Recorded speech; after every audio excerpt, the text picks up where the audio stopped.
ನನ್ನೆಲ್ಲ ಸ್ನೇಹಿತರಿಗೆ ತರಗತಿಯ ಸ್ವಾಗತ. ತರಗತಿ ಪ್ರಾರಂಭ ಮಾಡೋಕ್ಕಿಂತ ಮುಂಚಿತವಾಗಿ ನಮ್ಮ ಒಂದು ಯೂಟ್ಯೂಬ್ ಚಾನಲಿಗೆ ಸಬ್ಸ್ಕ್ರೈಬ್ ಆಗಿ ಜೊತೆಗೆ ಪ್ರತಿನಿತ್ಯ ತರಗತಿಗಳನ್ನು ವೀಕ್ಷಿಸಿ ಅನ್ನುತ್ತಾ ಇವತ್ತಿನ ತರಗತಿಯನ್ನು ಪ್ರಾರಂಭ ಮಾಡ್ತಾ ಹೋಗ್ತೀನಿ. ಇವತ್ತಿನ ತರಗತಿ ಅಲಿಗರ್ ಚಳುವಳಿಯ ಬಗ್ಗೆ ಈ ಒಂದು ತರಗತಿಯೊಳಗೆ ಚರ್ಚೆಯನ್ನು ಮಾಡ್ತಾ ಹೋಗೋಣ. ಈ ಒಂದು ಅಲಿಗರ್ ಚಳುವಳಿಯು ಪ್ರಮುಖವಾಗಿ ಈ ಮುಸಲ್ಮಾನರು ರಾಜಕೀಯ, ಸಾಮಾಜಿಕ, ಶೈಕ್ಷಣಿಕ, ಧಾರ್ಮಿಕ, ತಾತ್ವಿಕ ವಿಚಾರಗಳನ್ನು ಬದಲಿಸಿಕೊಂಡು ಪೂರ್ವ ಪಶ್ಚಿಮಗಳ ವಿಚಾರಗಳ ಸಂಗಮಕ್ಕೆ ಬೆಂಬಲಿಸುವುದು ಅಲಿಗರ್ ಚಳುವಳಿಯ ಒಂದು ಉದ್ದೇಶವಾಗಿತ್ತು. ಅಂದ್ರೆ ಅಲಿಗರ್ ಚಳುವಳಿಯ ಒಂದು ಉದ್ದೇಶ ಏನಪ್ಪ ಅಂದ್ರೆ, ಮುಸಲ್ಮಾನರು ರಾಜಕೀಯ, ಸಾಮಾಜಿಕ, ಶೈಕ್ಷಣಿಕ, ಧಾರ್ಮಿಕ, ತಾತ್ವಿಕ ವಿಚಾರಗಳನ್ನು ಬದಲಾಯಿಸಿಕೊಂಡು ಪೂರ್ವ ಪಶ್ಚಿಮಗಳ ವಿಚಾರಗಳ ಸಂಗಮಕ್ಕೆ ಬೆಂಬಲಿಸುವುದು ಅಲಿಗರ್ ಚಳುವಳಿಯ ಒಂದು ಉದ್ದೇಶವಾಗಿರೋದನ್ನು ಕಂಡು ಬರ್ತಾ ಹೋಗ್ತದೆ. ಈ ಒಂದು ಚಳುವಳಿಯ ನಾಯಕತ್ವವನ್ನು ಸರ್ ಸೈಯದ್ ಅಹಮದ್ ಖಾನ್ ಅವರು ವಹಿಸಿದ್ರು. ಅಂದರೆ ಈ ಒಂದು ಚಳುವಳಿಯ ನಾಯಕತ್ವವನ್ನು ಯಾರು ಹೊಂದಿದ್ರಪ್ಪ ಅಂದ್ರೆ ಸರ್ ಸೈಯದ್ ಅಹಮದ್ ಖಾನ್ ರವರು ವಹಿಸಿತ್ತು. ಜೊತೆಗೆ ಮುಸ್ಲಿಂ ಸಮುದಾಯಕ್ಕೆ ಆಧುನಿಕ ಶಿಕ್ಷಣ ನೀಡುವ ಉದ್ದೇಶದಿಂದಾಗಿ ಆಂಗ್ಲೋ ಓರಿಯೆಂಟಲ್ ಕಾಲೇಜನ್ನು ಏನು ಮಾಡ್ತಾ ಹೋಗ್ತಾರೆ, ಪ್ರಾರಂಭವನ್ನು ಮಾಡ್ತಾ ಹೋಗ್ತಾರೆ. ಅಂದ್ರೆ ಮುಸ್ಲಿಂ ಸಮುದಾಯಕ್ಕೆ ಆಧುನಿಕ ಶಿಕ್ಷಣ ಕೊಡಬೇಕನ್ನೋ ಒಂದು ಉದ್ದೇಶದಿಂದ ಯಾವ ಕಾಲೇಜನ್ನು ಪ್ರಾರಂಭ ಮಾಡ್ತಾ ಹೋಗ್ತಾರಪ್ಪ ಅಂದ್ರೆ ಆಂಗ್ಲೋ ಓರಿಯೆಂಟಲ್ ಕಾಲೇಜನ್ನು ಪ್ರಾರಂಭ ಮಾಡ್ತಾ ಹೋಗ್ತಾರೆ. ಅದೇ ಈ ಒಂದು ಕಾಲೇಜು ಆಂಗ್ಲೋ ಓರಿಯೆಂಟಲ್ ಕಾಲೇಜು ಮುಂದೆ ಯಾವ ಒಂದು ವಿಶ್ವವಿದ್ಯಾಲಯ ಆಗ್ತದಪ್ಪ ಅಂದ್ರೆ ಅಲಿಗರ್ ಮುಸ್ಲಿಂ ವಿಶ್ವವಿದ್ಯಾನಿಲಯ ಆಗೋದು ಕಂಡು ಬರ್ತಾ ಹೋಗ್ತೈತಿ. ಏನು ಆಧುನಿಕ ಶಿಕ್ಷಣ ನೀಡಬೇಕಾಗಿ ಉದ್ದೇಶದಿಂದ ಆಂಗ್ಲೋ ಓರಿಯೆಂಟಲ್ ಕಾಲೇಜನ್ನು ಪ್ರಾರಂಭ ಮಾಡ್ತಾ ಹೋಗ್ತಾರೋ ಅದೇ ಮುಂದೆ ಅಲಿಗರ್ ಮುಸ್ಲಿಂ ವಿಶ್ವವಿದ್ಯಾನಿಲಯ ಆಗಿ ಹೆಸರು ಪಡಿತಾ ಹೋಗ್ತೈತಿ.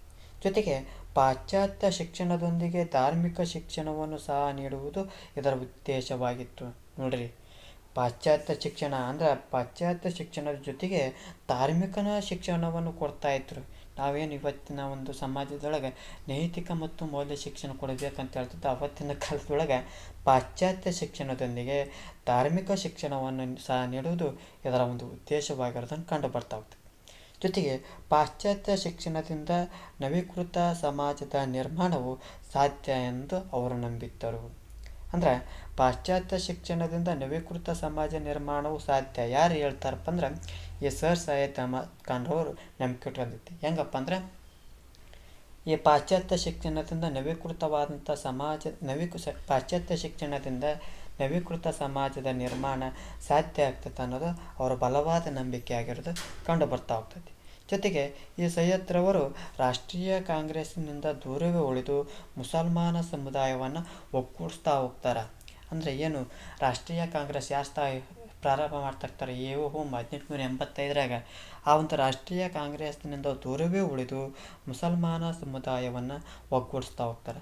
ಜೊತೆಗೆ ಸ್ತ್ರೀಯರ ಶಿಕ್ಷಣವನ್ನು ಬೆಂಬಲಿಸಿ ಬಹುಪತ್ನಿತ್ವವನ್ನು ಹಾಗೂ ವಿಧವಾ ವಿವಾದ ವಿರುದ್ಧದ ವಿಚಾರಗಳನ್ನು ಏನು ಮಾಡ್ತಾ ಹೋಗ್ತಾರೆ, ಖಂಡನೆಯನ್ನು ಮಾಡ್ತಾ ಹೋಗ್ತಾರೆ. ಇದಿಷ್ಟೇನಪ್ಪ ಅಂದ್ರೆ ಅಲಿಗರ್ ಚಳುವಳಿಯ ಒಂದು ಪ್ರಮುಖ ಮಾಹಿತಿ ಆಗ್ತೈತಿ. ಈ ಒಂದು ಪರೀಕ್ಷಾ ದೃಷ್ಟಿಯಿಂದ ನೋಡೋದಾದ್ರೆ ಅಲಿಗರ್ ಚಳುವಳಿಯ ನಾಯಕತ್ವ ಯಾರು ವಹಿಸಿದ್ರಪ್ಪ ಅಂದ್ರೆ ಸರ್ ಸೈಯದ್ ಅಹಮದ್ ಖಾನ್ ರವರು ವಹಿಸಿದ್ದು. ಅಲಿಗರ್ ಚಳುವಳಿಯ ಉದ್ದೇಶ ಏನಾಗಿತ್ತಪ್ಪ ಅಂದ್ರೆ ಮುಸಲ್ಮಾನರು ರಾಜಕೀಯ, ಸಾಮಾಜಿಕ, ಶೈಕ್ಷಣಿಕ, ಧಾರ್ಮಿಕ, ತಾತ್ವಿಕ ವಿಚಾರಗಳನ್ನು ಬದಲಿಸಿಕೊಂಡು ಪೂರ್ವ ಪಶ್ಚಿಮಗಳ ವಿಚಾರಗಳ ಸಂಗಮಕ್ಕೆ ಏನು ಮಾಡ್ತಾರೆ, ಬೆಂಬಲಿಸುವುದು ಈ ಒಂದು ಅಲಿಗರ್ ಚಳುವಳಿಯ ಉದ್ದೇಶ ಆಗಿತ್ತು.